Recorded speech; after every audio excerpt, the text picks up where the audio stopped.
It's been 11 years since I've been sitting in this chair, and I would say I look like I've been frozen in time, right? And no plastic surgery, not even these suckers. What's up, guys? Welcome to my channel. Now, first and foremost, I don't know what kind of bullshit, truce, alliance, whatever that Tamara and Heather have going on, but I'm not buying it for one bit. Tamara seemed clearly bothered that Heather is still cool with Gretchen, and I'd say a bit more than cool with her. Like, they're hanging out, like they're enjoying each other's time. Dare I say that they're friends, or at least friendly. Tamara seemed irritated by that, but she's not gonna say anything to Heather because they have their little truce going on. And I don't know, I feel like it must have obviously happened after, because when Tamara came back, she and Heather were going at it, and then all that disappeared. And I'm just not fucking buying it. And I think everyone's just moving a certain way because they're afraid of Tamara. Like Emily, later on when Gretchen came to the group scene, Emily was like, you know, my relationship with Tamara did suffer when I was cool with Gretchen. Because they met at I guess they met at Emily's birthday party, which I don't know how that works. I guess they must have a friend in common. That's how they met at Emily's birthday party. But they hit it off and Tamara did not like that. And Emily straight up says, I'm not gonna make that same mistake again. So you're afraid, it's just so fucking weird. And I'm like, is that why everyone's piling onto Katie? Now, granted, Gina and Emily have a much larger role in that pile-on, but it's like Tamara and Heather are coasting by, but joining that little pile-on. Because, how is Katie, this new girl, at the center of all this shit? There's nothing else going on? What the fuck do you mean? I don't know. It's just so odd. And of course, Katie is totally on an island, damn near entirely, because she's only cool with Jen and Shannon. Now, the Shannon ship has totally sailed. Shannon's turning her back on her. She's pissed off with her because of Tamara. Well, no, it's because she's pissed off because of Katie. But this came out because of Tamara. But Katie did fuck up by not going to Shannon and coming clean about that. Because, yeah, she just let Tamara hold on to that little nugget of information and just do whatever she wanted with it. And it was just so... Katie could have totally just avoided all that. And mind you, this happened at the gallery shoot. The promo shoot where they're holding the oranges and all that jazz. And Tamara shared, hey, that happens after the season has filmed. They do their season of filming, they do the little promo shoot, the season airs, and of course, a few months later, the reunion happens. So Katie had already gotten to know Shannon throughout the season and whatnot, but they hadn't gotten to a reunion yet, which is where they really connected, I guess. And I say that to note that if this had happened before the season began, before Katie and Shannon got to know each other, I think it would have been a bit different, but this was after the season had already filmed. It was after Katie had a front seat to all the Shannon versus Alexis shit, and she was very much trying to align herself with Alexis and Tamara. But then, of course, the season played out, all kinds of shit changed and whatnot, and then by the reunion, Katie and Shannon were cool. And I guess she just hoped that Tamara would have forgotten about this, but I don't know, man. Tamara's sneaky, but she's fucking smart. She holds on information, you know? So yeah, Katie definitely fucked up with that, but I mean, yeah, there's that. So she really only has Jen right now, and even Jen is getting kind of tired of Katie's shit. She's like, Katie, stand up for yourself. You keep dragging me into your bullshit. I don't remember what you're fucking talking about. You're kind of throwing me under the bus. What? So she's kind of getting tired of her, but she's very much turning the other cheek still, trying to be there for her as a friend, sticking up for her. I think Gretchen will have her back, but I think in the sense of oh, the enemy of my enemy is my friend, you know? I don't think she has any investment in Katie per se. I think Gretchen just doesn't fuck with Tamara, and that's why she'll kind of back Katie up. So I don't know, it's just odd. Of course, people online are okay, there's a pattern in Orange County. They piled onto Noella. They're piling onto Katie. Blah, blah, blah, blah. So, and just the optics of it. So there's kind of that, critique and whatnot. But, Katie is fucking up. I mean, Tamara did catch her in a lie. You know, Tamara was I heard that you called this blogger. Katie's I didn't call her. I DM'd her. Now it turns out I did call her on Instagram. Yes, bitch, and that's calling her. I feel like Katie was trying to almost get by, like, oh, it was on Instagram. It was a DM. It wasn't a call. If you called her on Instagram, that's a call. Whether it's a FaceTime, it's like, oh, it wasn't a phone call, it was a FaceTime audio. It's a fucking phone call, like, come on. So Katie is fucking up a bit, you know, she's not by any means, like, squeaky clean or anything, but still, I feel like Emily and Gina, their whole dog pile in particular is kind of just a bit much, a bit disproportionate. And of course, Heather and Tamara is adding to that for no reason. So yeah, it's that whole thing. But anyways, episode 2 of season 19, Old Faces, New Places, it picks up with Tamara, Emily, and Gina. They all meet up. Now, if you had swapped Gina out with Heather, I'd be like, ooh, like the bad girls of the show. Now, I feel like of that trio, I appreciate Tamara the most. You know what I mean? Like, I feel like Tamara keeps the show moving a bit more. I've never really felt it for Heather Dubrow, to be honest. Like, I wasn't excited for a return. Everyone was like, ooh, Heather Dubrow, she's gonna bring class back to the show. She's just fucking snooty, and she, like, produces. I wasn't super excited about that. Emily, I am just kind of done with her whole shtick. She's like, oh, I'm in a sauna and I have a ham sandwich. Oh, I'm gonna put a hard-boiled egg in my purse. Oh, like, I'm so wild. I have fucking shrimp in my hair. I have fucking chicken up my ass. Like, oh, I'm Emily. Like, that's her whole fucking shtick. It's like, okay, dude, whatever. But anyways, Tamara, Emily, and Gina, they all meet up. And Gina praises Tamara for really trying with Shannon. She's like, Tamara is really trying to move forward with her. It's okay, whatever. However, they all dislike how Shannon has been defending Katie. How Shannon is just rushing to Katie's defense. And, you know, Shannon's doing because she empathizes with Katie. She has been in Katie's situation. She's been dogpiled on. And she's like, I don't like seeing that happen to someone else. So that's happening right now. And of course, everyone's like, Katie, she's talking to bloggers. Tamara calls her the silent assassin. There's all this, like, demonization. Like, all like, oh, she's a big bad wolf. Like, all this shit. And Emily and Gina, they're like, well, I wonder what else Katie has done that we don't know about. If what we do know that she's done has been, like, so bad, like, what about what we don't know? That's what's really scary. And here comes Tamara like, well, Katie told me and Alexis that she recorded Shannon having a full-blown meltdown at their gallery shoot, and she showed it to Alexis. And Gina is just like mouth agape. She's shocked. Again, her whole thing is like, I brought Katie into this group, so I feel responsible for her, and I feel bad. I feel so bad that she's doing all this. It's this whole thing, and it's like, okay. And again, Tamara's like, I forgot all about it until now. And again, this wasn't that long ago, because if it was at the gallery shoot, this was what, maybe like 8 months ago? Because it was after the last season had filmed, but before it premiered, and before so I mean, what was it, like 8 to 9 months before? So it wasn't too long ago. And again, Katie should have really gotten ahead of that. The second that she and Tamara stopped being friends, I think she should have gotten ahead of that. The second she and Shannon became closer, I don't know, it's like, you know it's gonna fucking come out, girl. Like, oh my goodness, maybe she's afraid. I don't know.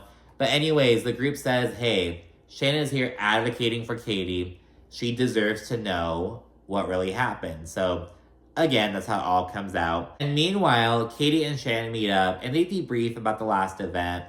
And Shannon notes that Katie has a tendency to, like, shut down. And Katie admits this, and she says it's a trauma response because of her past relationship. She's like, when I would fight back and when I would, like, speak up for myself, it would just get worse. So it's like, I just shut down. So she says that's kind of what's going on. So she doesn't, like, kind of fight for herself. People feel like she should. It's like, I just shut down. Especially when you have, like, fucking 4 people coming at you. Like, yeah, I kind of get that. And Katie says that she isn't calculating and she's apologized, but she, like, isn't heard, she feels. And Shannon says that she has compassion for Katie because she's been through similar situations. She's been through tough times, so she wants to be there for her now.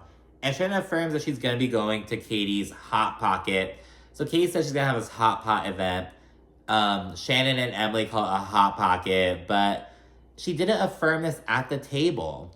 So when Katie invited the whole group, it was very awkward. Jen was the only one who showed any enthusiasm, pretty much. And Shannon, where were you in that moment? And Shannon acknowledged this, and she was like, hey, I'm sorry, I didn't really affirm at the table. Like, bitch, that's when I need you the most. Like, I'm out here drowning, and you're trying to, like, throw me a life raft a day later? Like, my goodness. But anyways, it's now a new day, and Shannon's at home with her eldest daughter. So she was previously down in Texas at Baylor University, but now she's living in New York City. So now Shannon has 2 daughters in New York, and her other daughter, she wanted to stay in California, but now she's like studying abroad. She's in Paris, like all throughout Europe and whatnot. So they're doing their own thing. Shannon's really happy for them. And her daughter, her eldest, she broke up with her boyfriend and was like, no, I'm a young girl. I need to focus on my career. I want to live in New York City, be single, have fun. So she's doing that. Power to her. That sounds really awesome. And Shannon reflects on her like love hotel experience, and she notes that, you know, nothing too serious came from it. I haven't watched it. I had like no interest in that. I thought it was so weird how I don't know why Ashley Darby was there. Like, okay, Giselle, Luann, Shannon seemed a bit like on left field, but kind of I feel like those 3 kind of fit together. But Ashley just felt so much younger, but it felt kind of odd. Didn't watch it, didn't really care. But anyways, she shares that she's kind of ambivalent about dating, but she be out here kissing though. She's out here kissing guys and whatnot. She knows that she's kissed like 4 guys in the past 6 months. So she's like, ooh, I'm a little trollop. I'm having fun. So she's doing that. So good for Shannon. We then see Emily and Shane, and they discuss their son's diagnosis, how he probably has autism, and they're just trying to get through his like his food issues and whatnot. And Emily has no clue what to do. She's overwhelmed. She's like, I don't know if he needs to be like in special classes, he need to be like a different school. Does like I need to talk to his teachers? Like, what do I do? Like, she just doesn't. She's trying to like just figure it out pretty much, trying to accommodate and fix things. Whereas Shane is a bit more like he's kind of meeting their son where he's at. He's like, hey, you know, like it's progress. We're trying. Or like this was a bad day, but it was like a one-time thing. Whereas Emily's like, like what do I do? So they have different approaches and whatnot.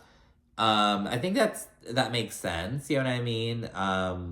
They're looking at the situation from different sides, and I feel like it's important for them to try to use that to like their advantage. Or like, hey, like let's like approach it this way, or like maybe let's look at it this way, as opposed to like having it bring them apart. Like, oh, we're not on the same page, blah blah blah blah. So I feel like they'll need to kind of go through counseling and whatnot, but that's what they're going through. So Tamara has Heather over, and Tamara is, again, clearly a bit put off by Heather being cool with Gretchen, but she didn't say anything. And the meat of Tamara's focus is on Katie, and how Katie is cool with Gretchen, and it's like, I wonder what they're going to be up to, blah, blah, blah. And for her part, Heather wants Tamara and Gretchen to move forward, but Tamara is kind of put off, especially because after she and Jen fell out, Jen reached out to Gretchen.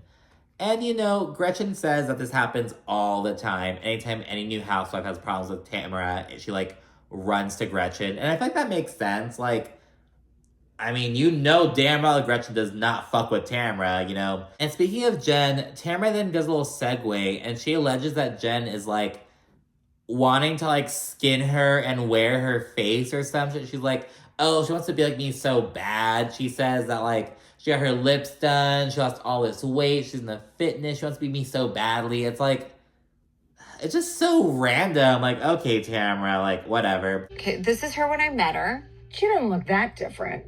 Oh, come on. Her lips look like hot dogs now. Yeah, but that's okay. Well, I have a full body one. She was heavy. Oh, yeah, she's totally different. Totally different. But good for her. Yeah. I thought it was kind of weird for her to be speaking on Jen's appearance like that, so I don't know what that was about. But anyways, back to Gretchen. Tamara says that she cannot move forward with Gretchen because she reached out to her estranged daughter, Sydney.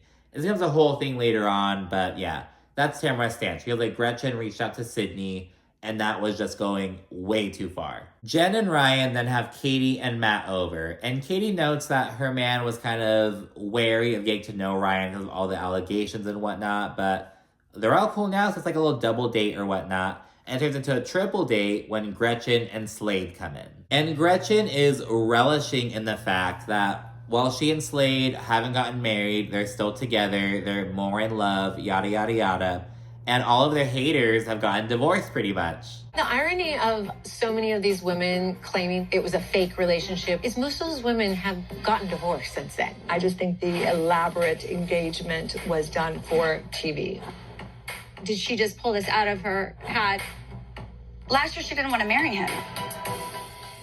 Karma's a bitch, ain't it? Now, I have to say, I'm inclined to agree with the whole, like, oh, the proposal was for TV type thing. Because, I mean, they never got married.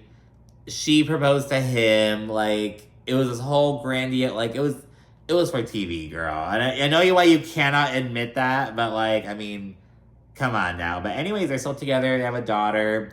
They're life partners or whatnot, all that jazz.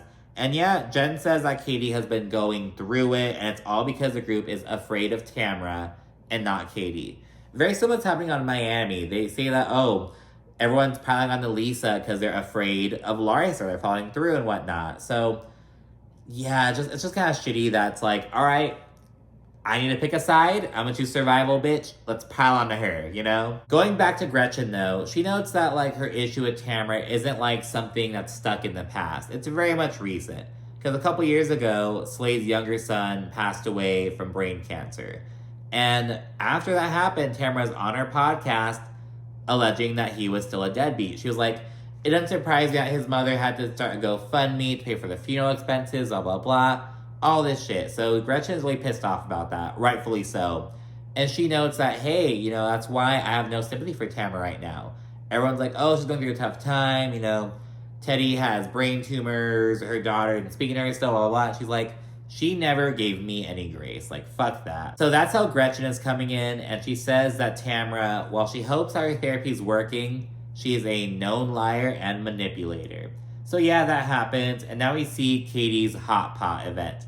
And Emily is the first one there. It is so fucking awkward. In fact, all of, like, the people who Katie is not cool with arrive.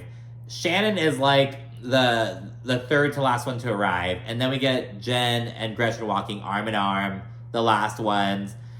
And it's like, damn, that's so awkward for Katie. I felt so bad for her. Like, she's over here with a bunch of bitches who hate her. Like, waiting for her friends to arrive. So yeah, it's a whole thing. And you know, things are light and chill. They're taking shots of sake. They're like talking. They're like getting their little hot pot ingredients, like having a good time.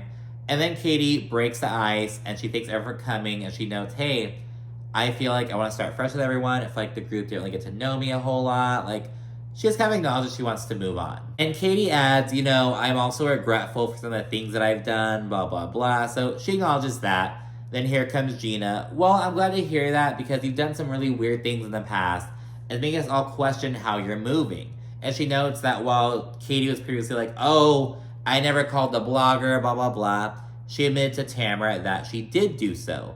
And again, it seemed like Katie was like, oh, it was on Instagram, it was a DM. No, you called her via Instagram, but you still called her. You spoke with her on the phone. But Katie acknowledged that, and Gina's bringing it up now to just kind of, I think she's trying to, like, lay everything out on the table. And so at this point, I'm kind of like, okay, I see it. This had recently just come up, you know. There's a big issue at that little Golden Door healing retreat thing. So, like, it makes sense that that's coming up now, you know? And then Gina sets her sights on Shannon, and she's like, look, and I also don't like how you're making it seem as though we're, like, piling on to Katie, we're like bullying her or whatever. We're just trying to hold her accountable. Because she's done things to all of us at this table, including you. Did you know that she recorded you having a meltdown and showed it to Alexis? And it was all so quick. And it was like, huh? And Shannon's like, wait, what? Like, she's so caught off guard. She's like, what the fuck? And Katie explains, she's like, hey, I was on a call with some business partners. I had to jump off because of what was going on. Apparently, she and Shannon were, like, sharing a dressing room. And because of Shannon's little tirade, it was, like, a disturbance. So Katie had to get off to the business call. Her husband's kind of pissed off. She was pissed off. And so she took, like, an audio recording, allegedly, of Shannon and sent it to her husband. And she told Alexis and Tamra about that. And that's how it all came up. And Shannon is pissed the fuck off. And again, Katie says that her husband is the only one who has heard the recording, and she discussed it with Alexis and Jen. But Jen is like, wait, what? I knew nothing about this. I had no idea about this. And she gets pissed off and feels like Katie needs to fight her own battles. However, she's still sticking up for Katie in the group and like coming to her aid and whatnot, so that's good. But while she's being a good friend to Katie, she does say that's kind of unfair that she's dragged into all this bullshit, which it is unfair, you know? And Gretchen is not surprised that Tamara was sitting on this information and is the one who brought it out when it was convenient, you know what I mean? So Gretchen is like, classic Tamara, all that shit. At this point, Shannon gets up from the table and goes to the restroom. Heather and Tamara are like consoling her and whatnot. And Gina tells Katie, look, we aren't trying to hurt you. There's no reason to try to hurt us. Like, it's not like that pretty much. And they kind of try to, they express that they miss each other and they miss like what, they don't like what their friendship has become pretty much. So that happens. And yeah, I could see Gina going with that, like, you know, let's lay everything out there to move forward. But, of course, I think they're telling Shannon because they're pissed off that Shannon is having Katie's back. And they're like, okay, Shannon, you want to have her back? Look what she's done to you. Look what she's done to you. And, again, Katie should have really gotten ahead of that. And it just got made into this whole... It became worse because Katie tried to hide it. You know, she tried to, like, pretend it never happened, but... You gotta own up to it. And Katie tells Gina and Emily, hey, I came into the show, I thought it was eat or be eaten, and that's why I did what I did, and I apologize. So she's moving forward like in that regard. Shannon, though, she's calling Katie's actions pure evil betrayal. And it's like, okay, Shannon, like, my goodness. And yeah, Jen, she sticks up for Katie. And Emily says that Katie has done all kinds of shit that they would never do. Katie has stooped to lengths that they would not go to, pretty much. And then here comes Gretchen, like, so has Tamara. Are you guys forgetting all the evil shit that Tamara has done? And when Gretchen makes that point, here comes Heather and Tamara going, oh yeah, everyone's fucked up, let's all move on. They have that energy. Where is that energy when it's Katie, though? When Gretchen comes in like, oh, are you guys forgetting all that shit that she has done? Then it turns into, oh yeah, let's move on. Let's not live in the past. Of course, that's how it works. Like, oh my goodness. And of course, Gretchen is like still very upset for all the shit that Tamara said about Slade. She knows that Slade's reputation has been irreparably damaged by it. But at the same time, Slade is a fucking OG, mind you. He was on season 1 with someone, like, he's an OG. He knows what the fucking game is. It was Tamara, it was Vicky. Slade was also a little shit himself. Like, you gotta, it's more nuanced than that, but Gretchen places a lot of that blame on Tamara, which I think is unreasonable, you know what I mean? Like, Tamara's an easy target. She does a lot of fucked up shit. And Tamara's acting all obtuse about this, though. She's like, what are you talking about, Gretchen? This was 12 years ago. Are you trying to convince us or yourself? Like, blah, blah, blah. And it's like, yes, it was 12 years ago, but when you think of Slade Smiley, you still think of all the fucking deadbeat dad allegations that were largely forwarded by Tamara and Vicky, that are still forwarded by Tamara. And Gretchen points out that Tamara has been sued for lying before. Jen says that Tamara has, like, that her actions hurt people. Like, do you not understand that you hurt people? And here comes Tamara. Do you think she's innocent? She contacted my daughter. This whole thing. And Gretchen denies this, though. There's then some more discussion about the Facebook post in question, though. So Gretchen's whole thing is, I commented beneath a post that your daughter made. Tamara says, no, my ex-husband made that post and claimed it was my daughter. But then Gretchen retaliated by saying, oh, of course, it was all Simon's fault, right? And she shows a tweet from Sydney, or like, alleged to be from Tamara's daughter, that says, no, the rumors are false. I made that post, not my father. Now, I mean, Tamara could go and say that was Simon too, but again, Gretchen was kind of ready. She had her receipt. So that's what happens. Gretchen calls Tamara the biggest liar, and Jen points out the whole group wants Katie to take accountability. But when it comes to Tamara, that just goes away. And it's like, what is happening? So I think that's the thing. Katie did fuck up, but it's like she's being held to a standard that others like Tamara are not held to. Tamara says that Gretchen has been attacking her for 12 years, but Gretchen says that Tamara has a track record that speaks for itself. And she has her same old fucking bag of tricks, basically. Like, it's the same Tamara. I'll give her that. Tamara is a consistent ass bitch. You know what I mean? I'll give her that. Tamara and Gretchen then say that they want to move on. I don't believe that for a single second. Tamara is being strategic, you know, but they claim they want to move on, but they need to reach accountability. And there seems to be a disagreement between like how much percentage goes to whom, you know what I mean? But they recognize that they do want to move on though. And then here comes Tamara in her confessional. You can't hold on to that shit. Therapy has taught me you don't always have to be right, blah, blah, blah. Of course, Tamara, all that shit. And Gretchen doesn't think that Tamara will ever have true friendships until she can realize that what she does hurts people. But that's how this episode ends. The very last scene is Emily. So there were these eggs there, and Emily thought they were hard-boiled, and she put one in her purse because that's her whole shtick. But it turns out they weren't hard-boiled. They're like regular eggs that you had to boil yourself. And so her purse was a little goopy, and the egg had cracked. Like, oh my god, I thought it was a hard-boiled egg. I was going to eat it on my way home. I was going to eat it on the toilet. I'm Emily, blah, blah, blah.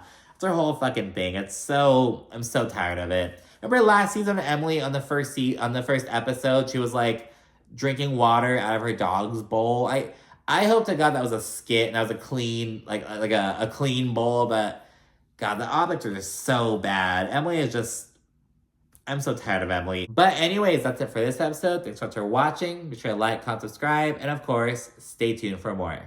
Thanks again. Bye.